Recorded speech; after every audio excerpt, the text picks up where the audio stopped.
It has been just over 1 year since my fellow leadership team and I attended Chris Calenda's Antietam and Gettysburg leadership experience. If you were to ask me what has changed in our organization since working with Chris, the answer is a lot.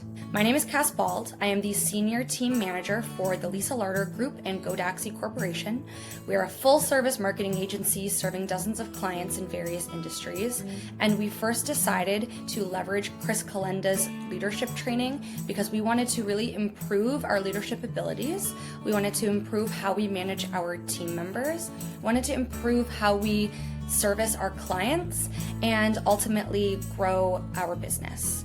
I could probably speak for hours about all of the tools Chris has given us over the past year and a bit that have made a big difference for us, but I'd like to just share a few of the specific ways his advice and guidance have made an impact on me specifically. For example, one of the things that I was struggling with prior to working with Chris was death by meetings. I felt like we were scheduling hours and hours of calls every week, and the only outcome of those meetings would be the need for another meeting.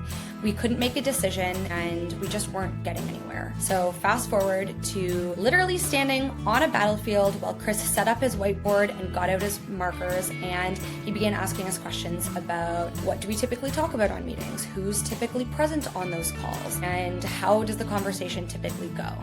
He very quickly identified what our problem was, and then he began drawing. And he laid out an entire framework for the scheduling of meetings, who should be there, and he gave us shared language that we could use so that we would all be on the same page and in agreement about what the outcome of any particular meeting should be.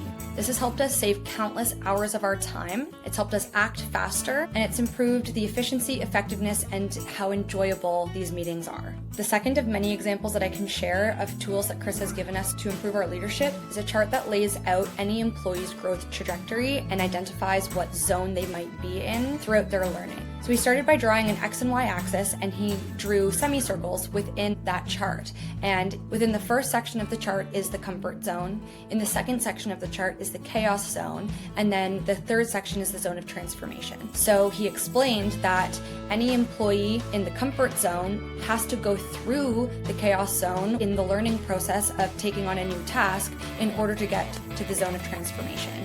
So this helped me greatly understand why a team member might be performing a certain way when we've been putting new work on their plate for the first time, and it helped me understand when a team member might need additional support. I refer back to my notes from the Antietam and Gettysburg leadership experience constantly because there's so many great techniques, so many frameworks, and so much language that I can use in my day-to-day work as a manager, and I'm so grateful that my employer decided to invest in my leadership.